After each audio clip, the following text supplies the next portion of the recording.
Bom dia a todos, prazer estar aqui, né, nessa apresentação. É um tema, que eu tenho bastante entusiasmo em falar sobre, né, ele faz parte aí do meu da minha linha de pesquisa no meu curso de mestrado. Eh, então, falaremos hoje sobre o reconhecimento de expressões faciais utilizando IA, né. Abordando aí a problemática, abordando as bases de dados, abordando o que se tem hoje, né, e algumas técnicas que foram utilizadas para endereçar esse problema, né. Me chamo William Guerreiro, né, eu faço parte do time SCC aqui do CID Manaus, Security Chat Camera. A gente atua bastante nessa parte de visão computacional, e a minha área de concentração no mestrado é sistemas inteligentes e microeletrônica, né. A nossa agenda, nós vamos passar um pouco sobre o conceito, de expressões faciais humanas, né, como elas foram classificadas, estudadas ao longo do tempo.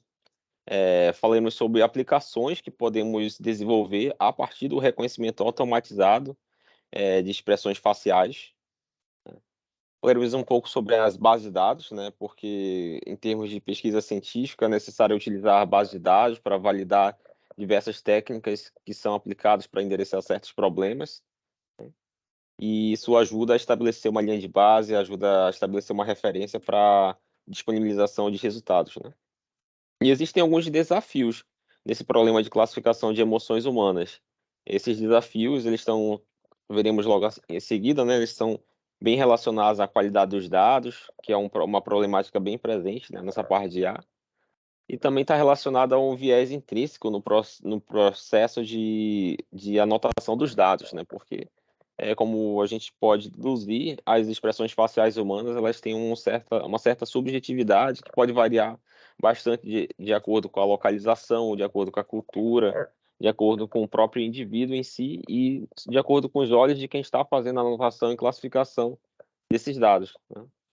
Então, com isso, a gente traça algumas estratégias para trabalhar com esse problema de classificação, estratégias essas que levam em consideração, redes neurais, né, que é o que se tem, aí na vanguarda do conhecimento, e faremos algumas demonstrações, da utilização de tecnologias como essa, em modelos que foram treinados, né. E aí essas serão 2 demonstrações, e veremos ao longo da apresentação. Bom, então as expressões faciais humanas, né. As expressões faciais, elas são ditas como universais, e basicamente são padrões, né, que exprimem certos comportamentos, exprimem certas, intenções, de quem as apresenta, né. E ela pode obviamente variar, em diferentes culturas e origem. No entanto, Paul Ekman, que, foi um pesquisador da área lá em 1971, ele identificou algumas expressões básicas. E essas expressões básicas, elas são, o alicerce a partir do qual novas expressões podem ser construídas, né. Nós temos aí, alegria, raiva, né, nojo, tristeza, medo, espanto, e teria ainda uma sétima expressão facial, né, que seria a neutralidade, que seria basicamente a ausência de qualquer uma dessas demonstrações. Eh o que acontece também é que existe o conceito de microexpressões faciais, que é basicamente a transição entre uma expressão facial e outra. Isso está bastante presente na forma como o rosto em si responde a essas expressões faciais. Então, como podemos ver aqui nas imagens, existem alguns indicativos, né, pontos de referência do rosto que exprimem, uma determinada emoção. Então, aqui no caso da alegria, nós temos, por exemplo, os pés de galinha aparentes, né, as maçãs do rosto salientes, entre outros aspectos. Então existe toda uma equipe de profissionais, assim, que estudam essa parte de expressões faciais e fazem uma espécie de mapeamento dos principais pontos, baseados em uma grande quantidade de pessoas que podem se enquadrar no mesmo tipo de categoria. Então, a partir disso, né, as expressões elas são classificadas. Temos aqui até um exemplo, né, do que seria, essa espécie de aplicação, né. No caso, você tem a detecção da face de uma pessoa, e temos aqui uma dessas classes que exprime ali aquele sentimento instantâneo, né, aquela expressão facial. seja ela surpresa, felicidade. E algumas expressões elas estão associadas a um sentimento positivo e outras expressões estão associadas a um sentimento negativo, né. Então isso também está bastante presente, nos estudos. Falando um pouco sobre as aplicações, que são derivadas, desse tipo de reconhecimento, nós temos diversos tipos de aplicações e elas variam, eh, seja para o mercado, seja para a educação, saúde, entre outros. No mercado, por exemplo, nós poderíamos ter uma pesquisa de satisfação automatizada. Quem, já foi em algum momento em uma loja do segmento de varejo e ao sair, né, dessa loja tinha ali uma espécie de pesquisa, muitas das vezes é um painel eletrônico no qual você pressiona algum botão, às vezes você assinala algum questionário, e aí, aplicações como essa de expressões faciais poderiam categorizar o sentimento ali do cliente naquele exato momento de maneira automatizada. No caso, se ele exprime uma neutralidade, se ele está satisfeito ou pouco satisfeito com o que ele encontrou naquela loja, naquele local, né. No campo da educação, também existem vários estudos que associam, né, a questão do engajamento. Ou seja, emoções positivas estão relacionadas a um nível de absorção de conhecimento maior, enquanto emoções negativas, como tristeza, angústia, estão, relacionadas a um engajamento fraco, né? Ou então que o aluno, por exemplo, ele não tá acompanhando, ou ele não está necessariamente presente ali mentalmente no que está sendo exibido. Então, ferramentas como essa poderiam auxiliar, né, o processo de ensino e aprendizagem. Também, no campo da saúde, né, como as expressões faciais, elas estão associadas a sentimentos e emoções, né, aplicações desse tipo poderiam auxiliar profissionais de saúde mental, né, a acompanhar os seus pacientes. Por exemplo, traçar um perfil emocional ao longo do tempo, a cada consulta e tudo mais, e todo esse tipo de análise sendo feita de forma automatizada. Então, podemos perceber que existe um leque, né, de aplicações que podem lançar mão do reconhecimento de expressões faciais de forma automatizada. Então, pensando nisso, né, diversos pesquisadores elaboraram bases de dados que remontam até 2013, né, por exemplo, nós temos aqui a FAIR 2013, ela contém mais de 35.000 imagens em escala de cinza. Essa base de dados ela é bem especial, porque ela contém imagens, coletadas da internet por pesquisadores, né, ela tem essa quantidade bastante grande de instâncias, são 7 categorias, né. Entretanto, ela tem aí a característica de ter uma qualidade não tão boa, né, ela é uma imagem um pouco de baixa qualidade, em escalas de cinza. Entretanto, ela foi uma das primeiras bases a serem trabalhadas nesse problema, né. E mais recentemente nós temos a FactNet, ela já é uma base bem maior, ela é de 2017, ela tem aproximadamente 1 milhão de imagens.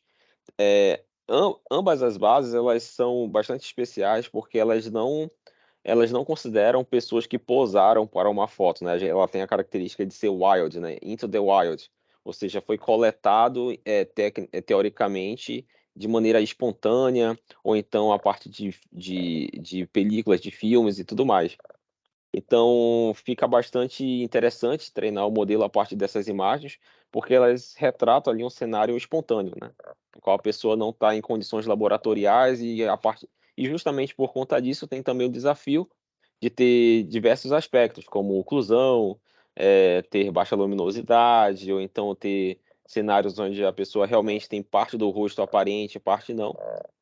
Mas apesar de tudo isso, a FactNet é uma base bastante grande e ela traz essa variabilidade de idade, gêneros, etnias e origens, culturais, né, então bastante diversas, certo. Eh, Agora uma característica que é bastante inerente a trabalhar com IA, né, é a distribuição desses dados em ambas as bases. Então como a gente pode perceber, aqui na base de dados FAIR 2013, que tem aproximadamente um pouco mais de 35.000 amostras, né, nós temos um conjunto de dados um tanto quanto desbalanceado, e algumas amostras elas têm, poucas representações, como por exemplo, nojo, né, tem 436 dados anotados dentre um total de 35.000 dados, né? Então, algumas outras expressões, como felicidade, tem 7.215 amostras, destoa bastante desse dado. Então, fica bastante desafiador o treinamento de um modelo de inteligência artificial no conjunto de dados tão desbalanceados. Entretanto, é importante ressaltar que isso reflete a característica do dado, né? Porque como são expressões faciais, existe um desafio em anotar esses dados e garantir que uma expressão é, se não outra. Então, algumas expressões elas que são vizinhas, né, elas têm apresentam uma confusão, sim, na hora da tomada de decisão. Entre, essa é uma felicidade ou é uma surpresa, por exemplo, é medo, é nojo ou é raiva. Então, algumas expressões mais desafiadoras, elas aparecem menos nas bases de dados. E também deve-se levar em consideração que durante o treinamento de um modelo de inteligência artificial, esse conjunto de dados ele é particionado, então reduz-se ainda mais a quantidade de exemplos, né, considerando aí o holdout, né, que é a taxa que você separa para o treinamento, a quantidade, né, a porção que você separa para validação e etc. Então deve-se ter bastante cuidado na hora de separar esses dados e mesmo reduzindo, né, a quantidade que você vai utilizar para treino e teste, manter ali uma quantidade representativa, especialmente das classes que são bem menores.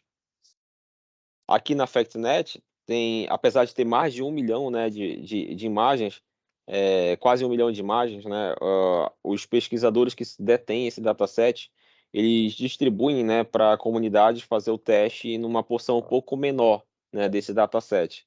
Ele é público, então uma porção um pouco menor é distribuída para fins de validação, e ainda assim nessa porção um pouco menor do dataset nós temos aí essa distribuição que também é uma distribuição tanto quanto desigual. Entretanto, as classes elas têm uma quantidade assim de média para boa, né, para problemas de aprendizado de máquina. Por exemplo, a classe nojo, nesse caso aqui, ela tem quase 4.000 amostras, né, então já diria que é uma quantidade um tanto quanto suficiente.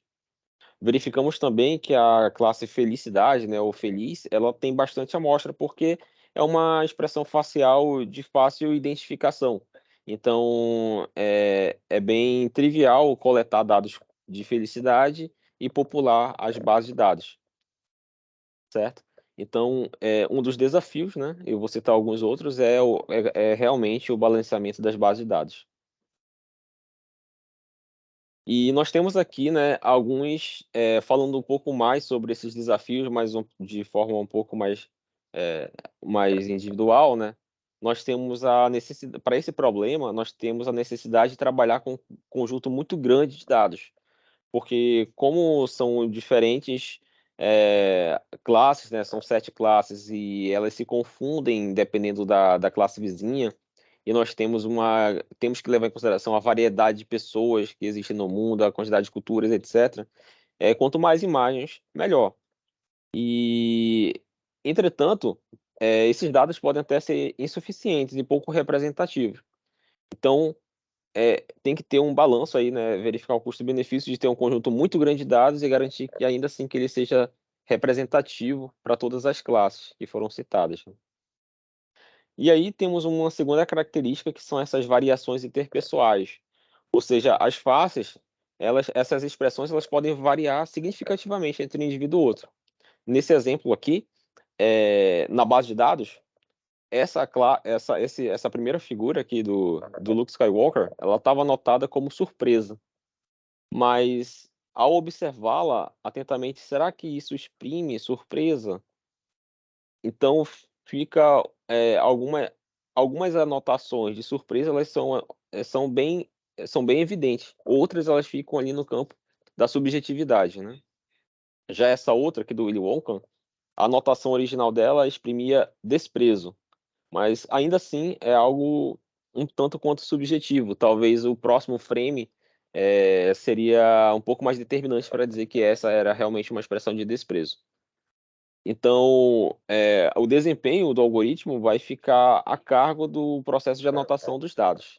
E é possível que a transição entre uma expressão facial e outra não seja corretamente identificada justamente por conta disso, porque as transições, elas não estão contempladas no processo de multiclasse, né, que são só 7 classes. Talvez um modelo não categórico, um modelo que exprimisse de maneira contínua, ou talvez o nível, né, de desprezo ou nível de surpresa, um gradiente pudesse ser poderia retratar talvez um pouco melhor a realidade, né. E também tem a qualidade dos dados, que é um problema que está presente na grande maioria das aplicações, né, que utilizam IA. Por exemplo, tem 3 instâncias aqui. A primeira instância, todas essas instâncias elas são da base de dados AffectNet, né. Então essa primeira instância aqui tem uma figura, um pouco escura, né, então talvez a expressão facial a ser detectada aqui não seja tão efetiva, até porque não tem tantos detalhes a serem capturados da imagem. Temos outras instâncias com blur um pouco excessivo, então apesar de nós, podermos inferir que se trata de um bebê ou uma criança muito provavelmente chorando, é um problema desafiador, né, utilizar essa instância no conjunto de treinamento. E temos outros casos, como casos de oclusão, no qual tem um objeto, que é o foco da cena, e a pessoa, né, o indivíduo, que está por trás da expressão facial, realmente está no fundo da cena. Então, são alguns exemplos apenas de instâncias que trazem um grau de complexidade maior para o processo de treinamento e classificação. Então, dito isso, né, a gente vai entrar agora em algumas estratégias, né, de resolução desse problema de classificação, né, de expressões faciais. E em se tratando de imagens, a primeira, né, que nós iremos falar é sobre a utilização de redes neurais convolutivas, né. Então, redes neurais convolutivas basicamente vão ter uma imagem como entrada, né, desse processo, né. Essa imagem, ela vai passar por uma série de operações de convolução, né, com diferentes kernels de convolução e tudo mais. Existem outras camadas, não irei entrar tecnicamente aqui, né, mas basicamente essas características elas serão extraídas e refinadas até o último grau, onde existirá uma camada inteiramente conectada, né, numa camada de classificação aqui que irá exprimir as sete ou N labels que foram, utilizadas no processo de anotação, né, de dados. Então nós temos aqui, né, um exemplo com 6 categorias, né, de expressões faciais. Então, para esse problema, né, utilizando redes convolutivas 2D, nós teríamos um fluxo semelhante a esse, né, no qual nós temos aí o treinamento, por exemplo, com a SSD MobileNet V2, que é uma rede, né, um backbone ali que é bastante utilizado nesses processos de visão computacional e que utilizam instâncias de imagem, né. E para esse experimento, né, foram utilizados dados da FAIR 2013, né, que é aquela base de dados um pouco reduzida e com imagens em escala de cinza. Então aqui, como característica original dela, nós temos uma imagem com uma resolução de 48 por 48 pixels, né, os dados originais da base de dados, estão em escalas de cinza, e aqui nós temos o exemplo de uma classe rap, né, feliz, por exemplo. Como a gente precisa garantir a variabilidade dos dados, é realizado um processo de aumento de dados, né, online, né, ou seja, durante o treinamento as instâncias de maneira randômica elas passam por um processo de transformação, né, então aqui tem alguns exemplos só de transformação. Então nós temos a imagem original, nós temos aqui uma rotação dessa imagem, temos um processo de reflexão em torno do eixo, tem um escalonamento e tem também o ajuste de brilho. Então essas operações elas podem acontecer de maneira combinada ou elas podem não acontecer dependendo do processo, né, porque na verdade isso é feito de forma online ali nos principais frameworks de desenvolvimento de IA, e é um processo no qual é feito de forma interativa e incremental, né. Então, temos essas operações que acontecem durante a etapa de treinamento. E aqui tem um exemplo, né, de uma curva, de aprendizado, mostrando ali a acurácia, né, no conjunto de validação e no conjunto de treinamento, à medida que, esse processo acontece, à medida que o modelo converge para uma boa estimativa, né, relacionada ao reconhecimento facial, ou relacionada ao reconhecimento da expressão facial. Aqui tem a curva de perda, né, à medida que o modelo vai aprendendo, o erro, né, tende a reduzir, né, com o passar do tempo. Então, nessa primeira estratégia, utilizando a SSD MobileNet, né, foi utilizada aí a base de dados FAIR 2013. Aí aqui alguns exemplos, né, que eu validei aí do treinamento desse modelo.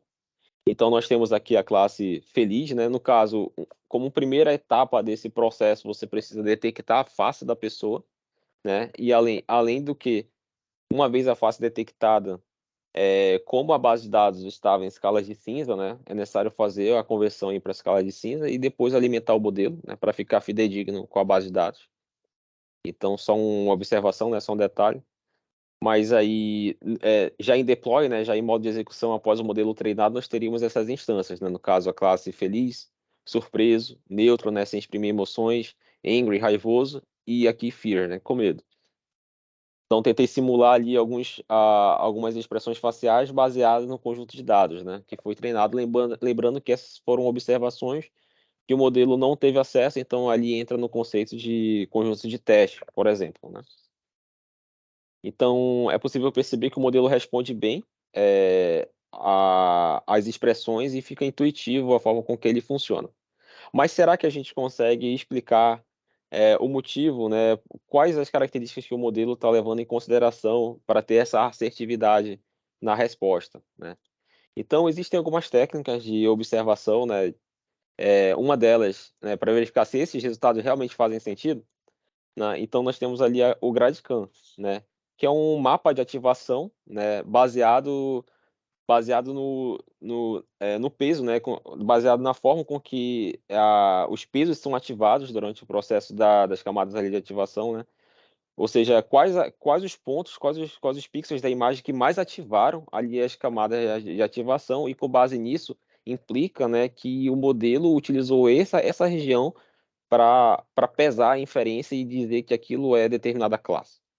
Então, nessa técnica de representação, torna mais intuitiva e torna mais explicativa as decisões da IA, né. Então, foi utilizado esse GradCam, né, nesse primeiro processo, utilizando a SSD Mobile Net, e agora a gente vai fazer uma pequena demonstração, utilizando já o GradCam, né, e utilizando a SSD Mobile Net, né. Só fazer aqui, ligar o algoritmo.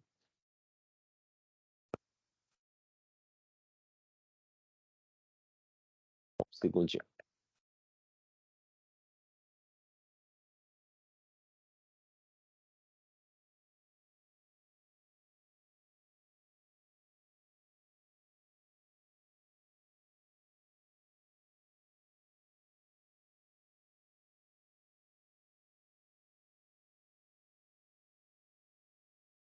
Deixa eu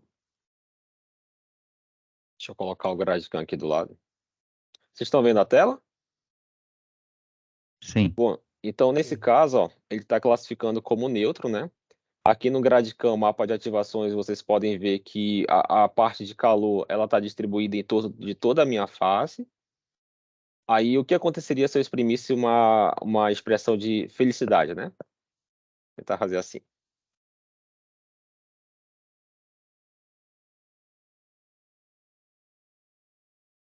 Então vocês podem ver que ele foca aqui um pouco nos seios da face, né, foca um pouco aqui nas proximidades da boca.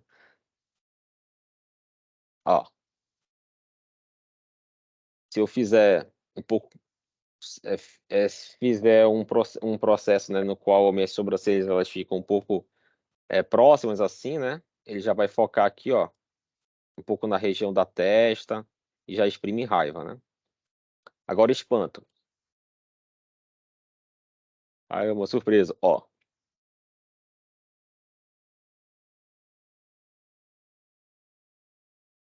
Surpresa, ele já vai detectar outros pontos outras regiões da face, né. Para algumas classes fica um pouco mais clara as ativações, né, do GradCam, né, mas de qualquer forma é uma boa ferramenta de apoio, né, para estar verificando quais as características que a rede levou em consideração da imagem, né, para a tomada de decisão. Então, no caso da aplicação de pesquisa de satisfação, né, talvez ficasse bastante fácil esse deploy, porque basicamente você poderia ter uma classe neutra, no qual você não exprime nenhuma expressão facial, e você poderia ter uma classe negativa, né. Então você poderia trabalhar com três níveis, né, de satisfação: neutro, feliz e não tão satisfeito, por exemplo. Bom, deixa eu retornar aqui a apresentação.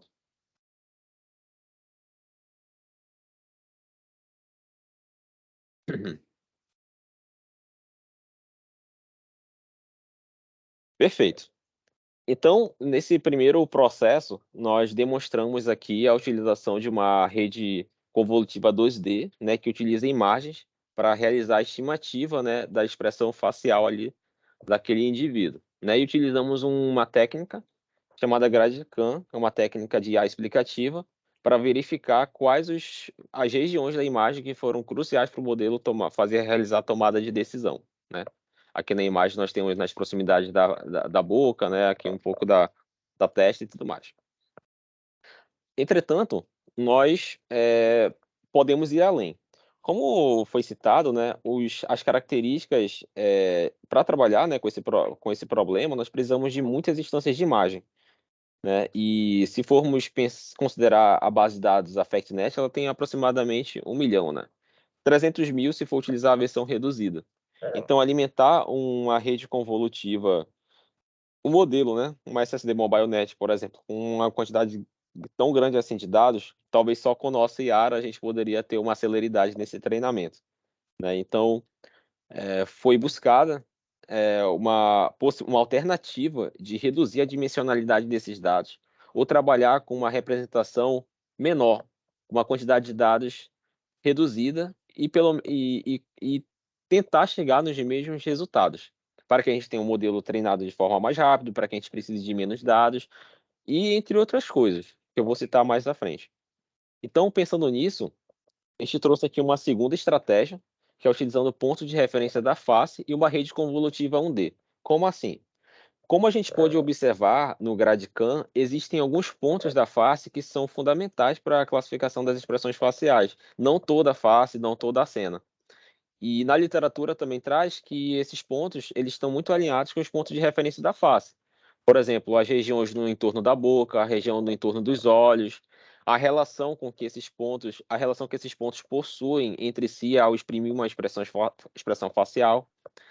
E temos, né, também diversos modelos que já extraem esses pontos de referência de maneira automatizada.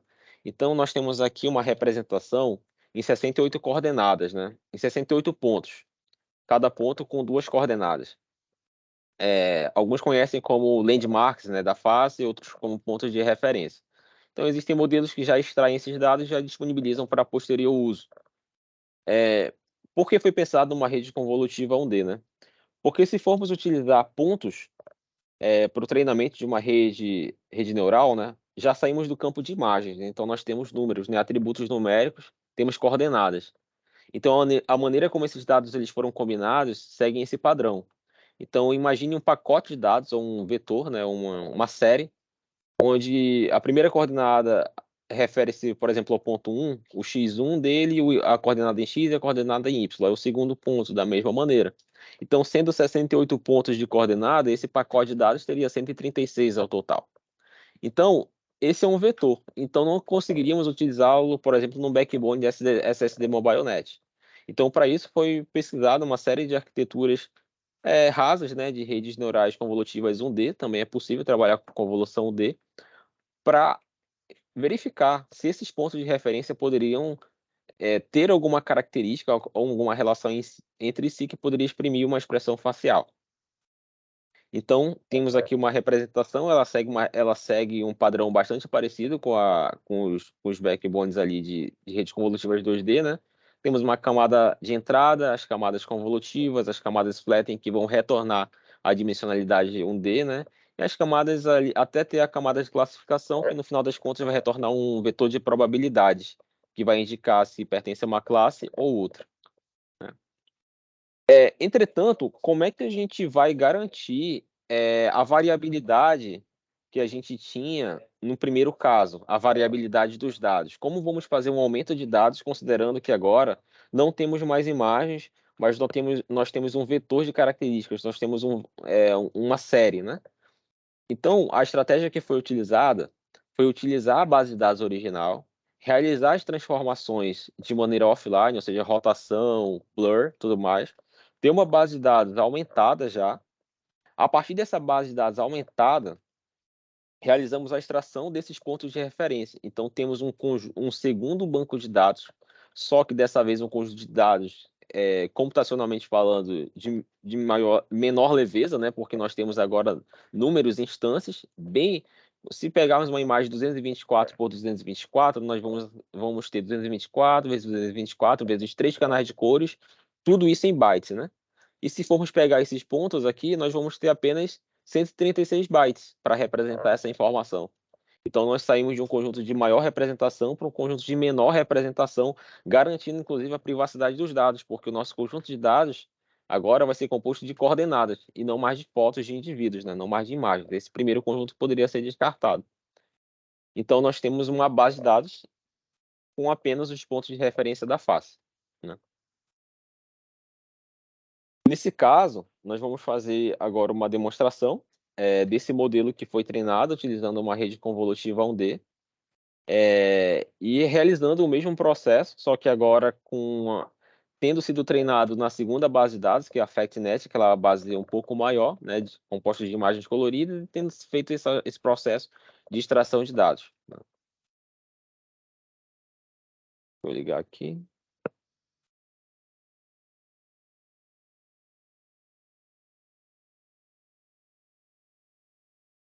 Só um segundo.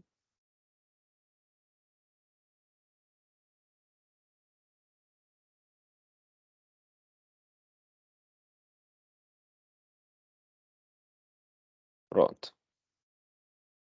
Opa, espera que eu rodei o modelo antigo.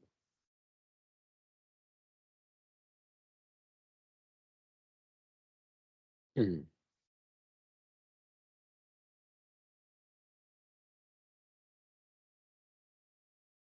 Já. Show.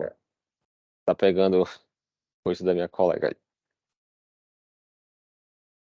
Ó, então como vocês podem ver, aqui eu tenho os pontos de referência da face, ó. Então aqui eu tenho os landmarks, né, e a inferência está sendo feita a partir da associação, né, desses pontos de referência da face. Então, como vocês podem ver, a relação entre eles exprime, né, de acordo com o que foi verificado, na literatura, a expressão facial. Então a própria surpresa, que é o arqueamento das sobrancelhas, talvez a felicidade, o neutro. E as pequenas variações que acontecem, né, nós podemos tratar com valores de níveis de confiança, né, tipo threshold, a gente pode estabelecer um valor mínimo para inferência, né.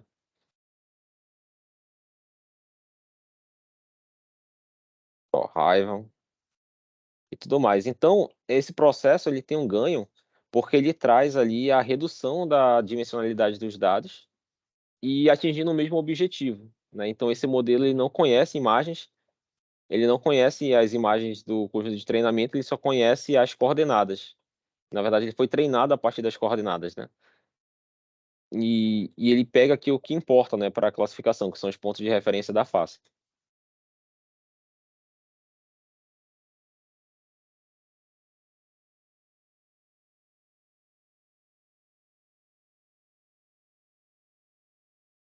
Bom, então era isso, né, que eu tinha para apresentar, né, trazer essas 2 demonstrações, essas 2 estratégias, né, de endereçamento desse problema. Espero que vocês tenham gostado. Aí fico aberto para questionamentos, talvez dúvidas e curiosidades.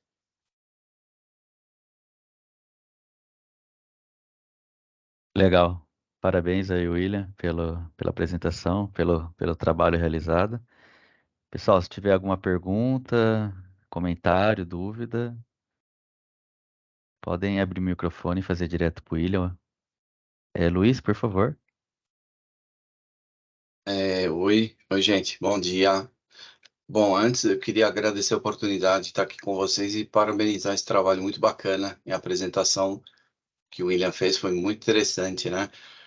Eu queria fazer um comentário e uma pergunta, né? O comentário é assim, eu acho que a adoção de elementos de referência, que é a escolha de traços característicos, né, a features adequada, e migrando o domínio, né, para que você não trabalhe mais com um sistema de entrada como bidimensional, a imagem, né, e trabalhando ele com um sistema unidimensional, com a convolução D, eu acho uma medida extremamente bacana, principalmente considerando a facilidade, o volume de informação, a carga computacional, né? Então, eu queria perguntar, a pergunta agora, William, por favor, seria o seguinte: você chegou a identificar que o confronto de desempenho entre o modelo treinado com o 2D, com a imagem cheia mesmo, né, e o modelo novo só com traço característico dos pontos de referência da face, e se você percebeu uma diferença, né, de performance de reconhecimento do traço do traço de comportamento da expressão facial, sabe? Isso. Então eu percebi que primeiro, o modelo treinou mais rápido, eu tive resultados bem mais assim, mais assertivos, né? Percebi que o número de parâmetros da rede bem menor, né, quando comparado à MobileNet V2, como eu utilizei uma arquitetura leve de 1D, o número de parâmetros da rede bem menor, por isso o treinamento mais rápido. E eu percebi que há uma associação mais direta entre a expressão facial e os pontos de referência da face, quando comparado à MobileNet V2, que eu utilizei o GradCam para verificar as regiões de ativação da rede neural. Então eu tive fica mais intuitivo olhar para os pontos de referência da face e associar uma expressão facial. E sim, eu percebi que houve um ganho aí, né? Tanto em desempenho da aplicação final e atingindo praticamente os mesmos resultados da MobileNet V2. Joia, muito bom. Apesar isso, Oi, apesar desculpa, querido, desculpe.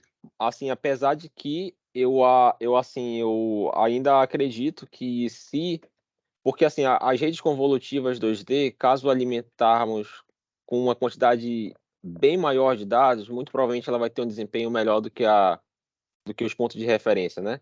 Só que como são muitos dados, precisaria de uma infraestrutura computacional muito boa, para deixar ali treinando por bastante tempo e com uma quantidade muito grande de dados. Então, talvez um volume muito grande de dados, a gente utiliza uma arquitetura mais complexa, com um volume menor de dados, a gente consegue uma arquitetura mais simplificada, atingindo os mesmos resultados e com uma velocidade, bastante elevada. Então aí é uma trade-off, né, entre desempenho e acurácia.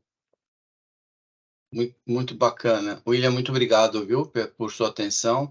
E olha, um comentário aqui só para. Eu sou uma pessoa que eu defendo uma tratativa onde você tenha um certo cuidado em elencar o que significaria de fato, né, conjuntos de traços característicos de fato, para fazer o treinamento da rede e obter uma performance. Porque você vê, né, o conjunto de treino passa a ser absurdamente reduzido, mas você, de forma inteligente, escolheu com cuidado qual é o traço característico que vai ser colocado em treino, né?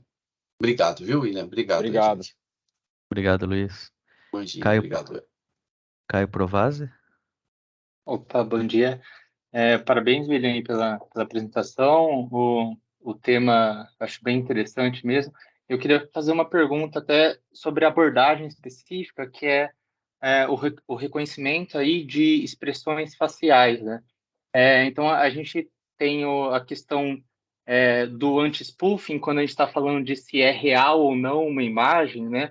Até para diferenciar se é um ser vivo ali ou se é uma foto, para prevenir uma interpretação da máquina, né?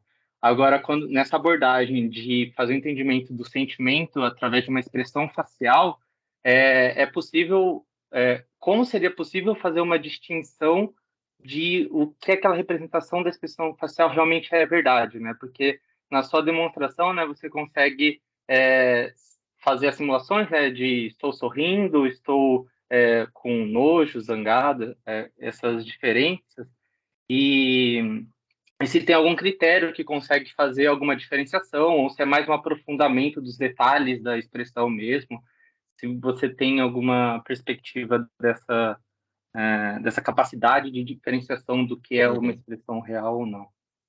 Sim, Caio, muito obrigado pela pergunta. O que acontece é que esse processo que eu mostrei, ele acontece frame a frame.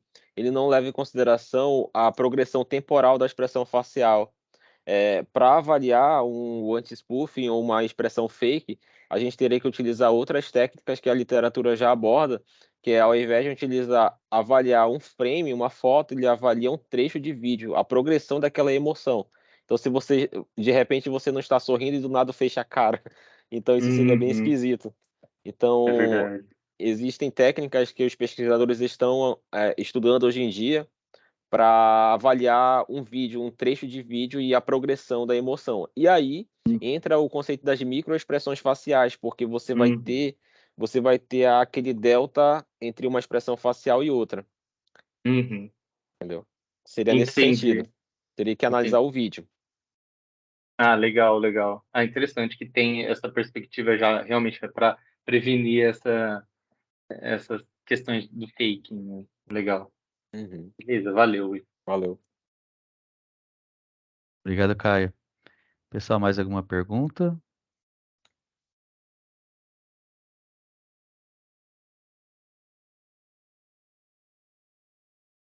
Eu queria agradecer ao William novamente pela palestra, muito bom. Também agradecer a todos pela participação aqui.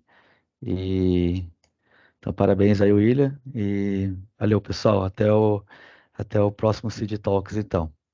Até mais. Muito obrigado, gente. Até Parabéns, mais. Williams. Obrigado. Falou. Excelente. Parabéns, bom fim de Parabéns. semana.